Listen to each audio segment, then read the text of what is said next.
comes at another great track, Watkins Glen. Well, it gives the competitors and us a chance to catch our breath before we head to the Glen. It's going to be spectacular, as it was here. For Brian and for Justin and for Cal, I'm Greg Creamer. Thanks so much for joining us. We'll be with you from Watkins Glen. Please tune in then, and until then, take care, everybody. Good morning from Dover, Delaware. It is time for Xfinity Series practice live on FS1. Glad you're spending part of your Friday morning with us. It's Fast Friday, presented by K&N. The weather, it's iffy right now. Kevin Harvick reported for duty. 64 degrees right now. Chance of rain all day long. But when you look at the radar right now, we think we're going to be okay for this opening practice session of the weekend. And, you know, last week and off week for the NASCAR Xfinity Series. Let's go back 2 weeks. Talladega, Elliott Sadler trying to snap that long winless streak. And he's so good at this type of racing. Coming to the checkered flag. He and Joey Logano get together. Brennan Poole is the first to the start-finish line. But wait, the caution came out. And when it did, the one was out front. So NASCAR had to go to the replay.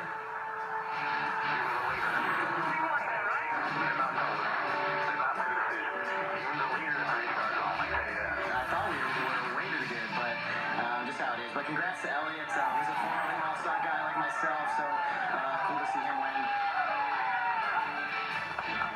What a finish 2 weeks ago in Alabama. Hey, everybody. Good to have you along today with Michael Waltrip, Larry McReynolds. I'm Adam Alexander. So today, we got the rain coming. We know that. As a crew chief, what's your plan here in session number 1, Larry? Well, you think about the Xfinity Series, for these guys and girls, today's all about practice. Qualifying's tomorrow, the race is tomorrow. So I think there's going to be a sense of urgency in the beginning of this practice to try to get as many laps as we can. We have 8 drivers that's attempting to make their first Xfinity Series start. And another thing I think we'll be talking a lot about during practice, I'm not saying they've brought a different compound tire here, but they've made some construction and mold shape changes, and I think that's going to change the way these cars feel. So I think there's a lot of anticipation to get out there and see what this new Goodyear tire package is like. Yeah, yesterday the trucks were on the track, and this place rubbered in a hurry. The track turned dark. Talking to some of the truck racers down there, they said that really changed the handling characteristics of their vehicles. So that's what these Xfinity guys are going to be faced with. There's going to be some great stories here. I love Elliott Sadler. That was a huge win for his team. One Main, his sponsor, got to victory lane, but there's a lot of guys that are going to try to get their ship righted here at Dover, one of which is Joey Logano. Just think, a year ago, that 22 car had 3 wins, none this year, and nobody's better at Dover than Logano. 4 wins in a row, 7 top 2 finishes for that young man. He is so good at this track where he made his series debut. And I should remind everyone, the drama returns here at Dover. Dash for cash at the Monster Mile. Here's the layout. 240 lap heats. That will set the lineup for the 120-lap main. Someone could leave here. Someone will leave here. $100,000 richer. And for Ty Dillon, Michael, if he wins the Dash for cash, locks himself in the chase because he wanted at Richmond. Yeah, and that was an amazing race we had at Richmond. Such intense battling for those spots in the Dash for cash. You don't get that spot until you race your heat, and that's how you get a chance to race for that $100 grand. Dillon did it at Richmond. Can he do it again and lock himself into the chase? And guys, we've talked numbers, we've talked tendencies and attitudes, but I'm telling you, on a Friday morning at 10 a.m., there's no bigger thrill ride in America than taking one of these Xfinity cars out on the track here at Dover. I've raced here, I've had some success here, and I've never been comfortable here. Actually won here twice. I think he also went to victory lane as an owner here one time. Daryl won driving your car. Vice versa. I won driving here. For Daryl's car. Yeah, that was my first win driving for my brother. He was my big brother that never would let me borrow his car. He let me borrow it once, and I won. So it was easier to get after that. Well, I'm glad you're both up here with me today. We're glad to be here. And now we're going to go down to the garage and hear from Chris Neville. What's going on down there, Chris? Well, hey, Adam, it's a nice day down here. A little bit cloudy. We got some rain in the forecast, but that win 2 weeks ago for Elliott Sadler, coming into the garage this morning, still a big smile on his face. He said that was probably the biggest win of my career. So important with one main there that weekend. and now trying to keep the momentum going this weekend, the third leg of the Dash for Cash. He said this practice, definitely a very important practice. He said all our focus just going to be on race terms. He said the key to this place, getting around here well, is just being able to commit to that throttle halfway through the corner, being able to go all the way down on the throttle and stick with it all the way to the exit. Alrighty, Elliott Sadler making his way back to the garage for a change. And one of the reasons he may be coming back, Chris, is the red flag being displayed over practice. Problems for Darrell Wallace Jr. And there's some good damage on the right rear of that car. Yeah, less than 5 minutes into this practice, you could see Michael, he just got up the racetrack right there. Well, I think that the problem occurred before that slip and slide. Loose in is what that looks like to me. Corrected it, overcorrected it a bit, and hit the outside wall, and that has all the looks of a backup car. Remember how the season started for Bubba Wallace? A couple of minutes into the first practice session of the year, he crashed in Daytona, and you can see he's a little bit upset about what has happened here. Backup car. Yeah, backup for sure. Killed the rear. There you go, Michael. Yeah, even with the amount of time they have, there's a lot of damage to the back of that car. Been here in Xfinity car. So this morning we're going to try and work on getting that car comfortable for race setup. But he said I have to try and get him ready for qualifying too. Qualifying at Dover, he said, comes down to a lot of blind faith. The entry speed you have going into the corner and how you have to commit to the throttle. So he said I have to try and give him that feeling sometime in these 45 minutes we have left on the clock. Yeah, he's one of the 8 drivers I spoke about making their first Xfinity Series start. But the good news, I think you saw the graphic, couple of races in the NASCAR Canyon East Series here. Plus, he's doing double duty. He got that track time yesterday for Red Horse Racing. He'll be in the truck race. He's doing it. Daniel Suarez, double duty today, tomorrow. Brandon Jones also running both events here this weekend, at least the first 2 of the weekend. Obviously not running Sunday in the Sprint Cup race. As impressive as Elliott Sadler was in his one main car getting that big win at Talladega, I was equally impressed with Britton Poole. He thought that he had just won Talladega. He was sitting there waiting for them to hand him the checkered flag. It never came because the caution flag flew prior to the cars getting to the start-finish line, but yet he was able to give a wonderful, first-class, respectful interview about the events that transpired, how it went down, and how come he was standing on pit road, not over in victory lane. For a young man to show such maturity, that made me smile. He came on NASCAR Race a few days after that, and he talked about the right guy won the race. And the maturity continued after he had an opportunity to digest it. I think a lot of fans have jumped on his bandwagon after what happened at Talladega. Something Darrell Wallace Jr. said during the offseason, and I think he needs to go back and reflect on it just a little bit. He said, what won my teammate the championship last year, Chris Buescher, had a fast race car, but he finished races. He was smart. And Darrell said, you know what? I learned from that. I think he's got to get back and reflect on that just a little bit. But we talked about the maturity of Brendan Poole, and we saw Bubba upset. He spun his tires going in the garage. He just wrecked his car. I get that. But you want to talk about maturity, he's down there with his team. He didn't go hide in the truck. He's down there watching his team, being there for anything they might need him to do to help affect the car that's going to go back on the track, his backup car. So that shows you that young man's got his head on right, and he's in the game. He just... he made a mistake. He got in the corner, the car snapped around, and that's the result here at Dover. Most of the tracks we go to, guys, you get loose like that, you're going to be able to hang on to it. Not at Dover. Big opportunity for this kid this weekend. Alex Bowman. Comes from Arizona. Spent a lot of time in the Xfinity Series. Went up to Sprint Cup for a couple of years. Lost his ride for 2016, but already had a deal in place to run 9... Oh, Jeff Burton hard into the wall. Miles, the monster, is taking his toll on this Xfinity Series this morning. I told you she bites. But I think Michael said it. You're running around here so fast. It's just, there's no margin of error. This was a late exit issue for the 43 car. You can see right there, just up out of the groove, and it snaps around. He was definitely above that black area, which you get up in there, it's almost probably like being on ice almost. He had run the 14th fastest time of this session. That was a lap before last, so he was just trying to pick up some more speed. He's one of the 8 guys, Larry, you talked about that are making their first Dover start, and it's a start he won't soon forget. Miles, the monster, has claimed another victim. Jeff Burton going to have to go to a backup car. Daniel Suarez now quickest in opening practice here on Sunday. We're back on FS1, 11:30 Eastern Time. Sprint Cup guys back at it for round 12. Who will everybody be watching even when Sprint Cup opens for practice here in about 40 minutes? I'll set with Jimmy Johnson, I would say, right? I mean, pretty much been his playhouse. You know, he's won 10 times here, all-time leader. But Michael, he needs one lap to surpass 3,000 laps led in his career at Dover.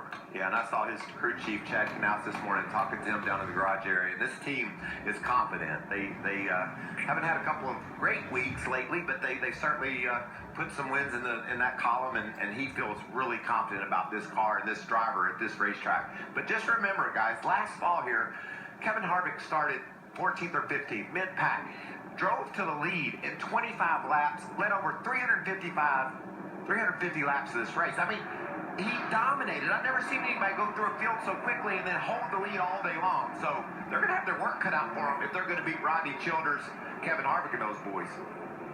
Jamie, what's going on in the garage? Well, Jeff Burton just helped push his primary car back. They are definitely going to a backup. What exactly happened, Jeff? I just got really loose. This place can step out and bite you. I didn't really listen to my boss was telling me to come in, and I was going to run one more lap, and just got to learn from it. We'll pull the backup out and go to work. First time here in an Xfinity car, but he has been here in trucks and Cup, but a little bit different feel.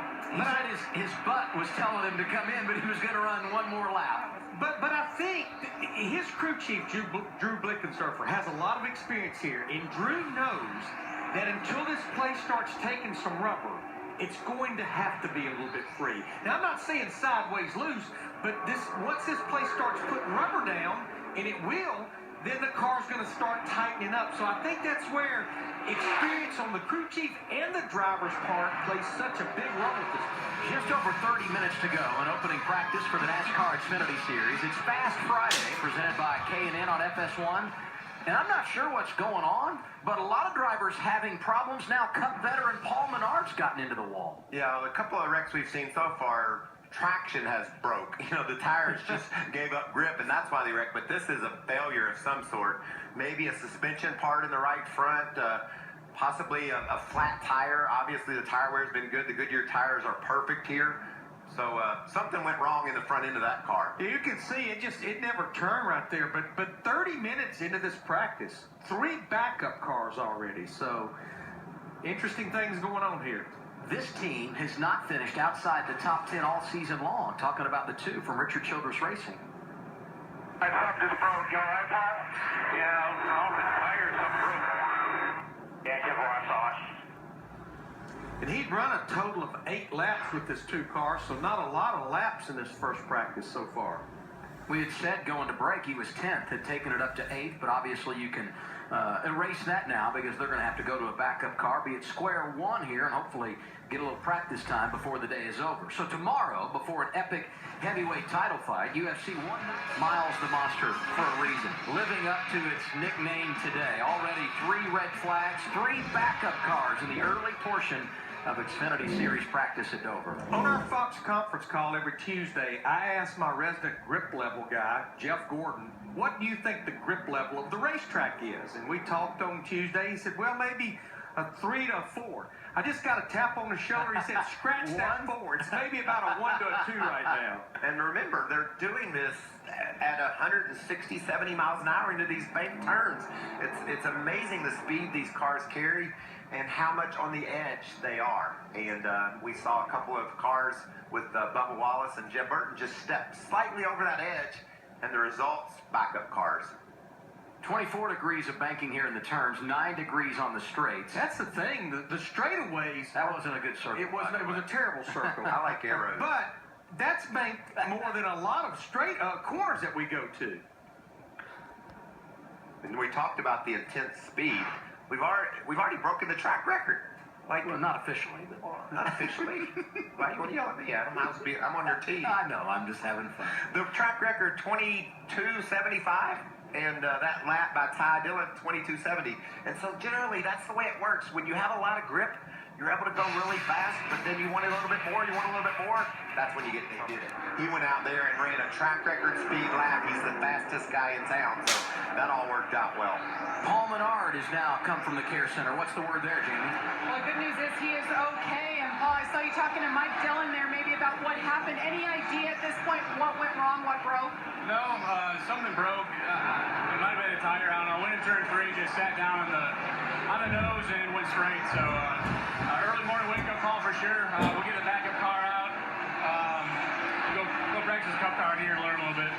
What's the track conditions early on? You guys are the first practice today. What's it like? It's good. It's grippy, pretty fast. Glued right to the bottom, but it's going to open up once the sun comes out, on Sunday for us. So it's good tire. It seems everything seems to be in order. Thanks, Paul. But he made a good point because actually I was talking to Jeff and Daryl during the commercial break. There's good grip when you're in the groove. It's when you get out of the groove where the grip completely goes away. Back live at Dover. Reminder, round 3, the dash for cash. Let's go back to Bristol. First time we saw this heat main format. Eric Jones wins the race, gets the $100,000. Justin Allgaier looked like he was going to get it at Richmond, caught up in a crash. Dale Jr. wins. Ty Dillon second, but he gets the $100,000 bonus. So 1 year ago, we saw two teammates at each other, Chris Buescher and Darrell Wallace Jr., to win a race. What do you think they're going to do as far as coming to try to win the race here? $100,000 and maybe an opportunity to be a part of the check. Kentucky, where he won a couple of years ago. So it's all coming together for Brendan Gaughan. And speaking of a plan coming together, what about the effort for the 16?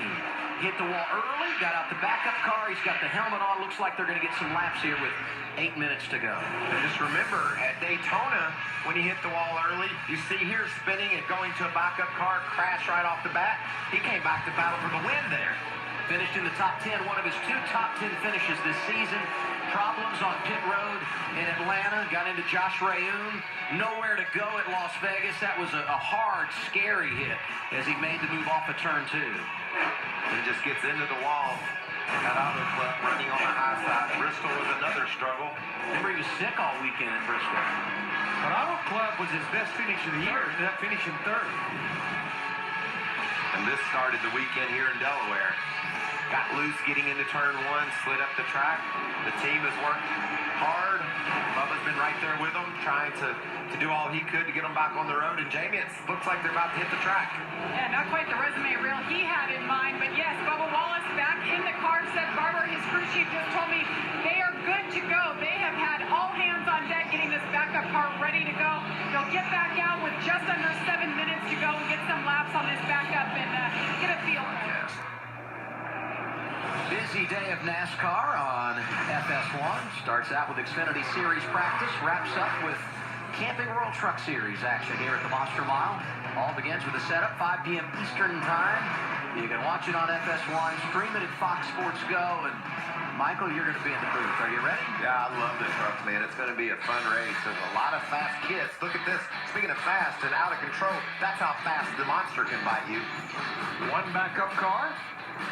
He was Jeff Burton in the 43 16, car. but already had a deal in place. Are you ready for 2 backup cars?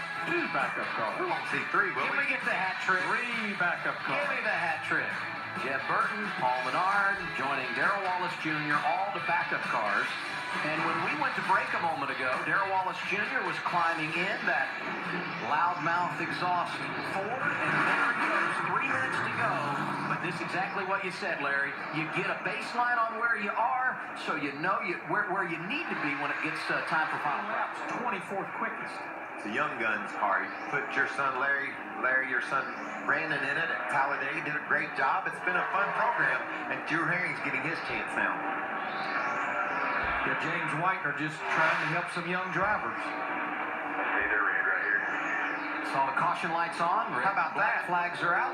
Practice is over. Top of the board, Eric Jones. How about in the nick of time? I mean, we did that at the end of practice, and he beat Ty Dillon by 1/100th of a second.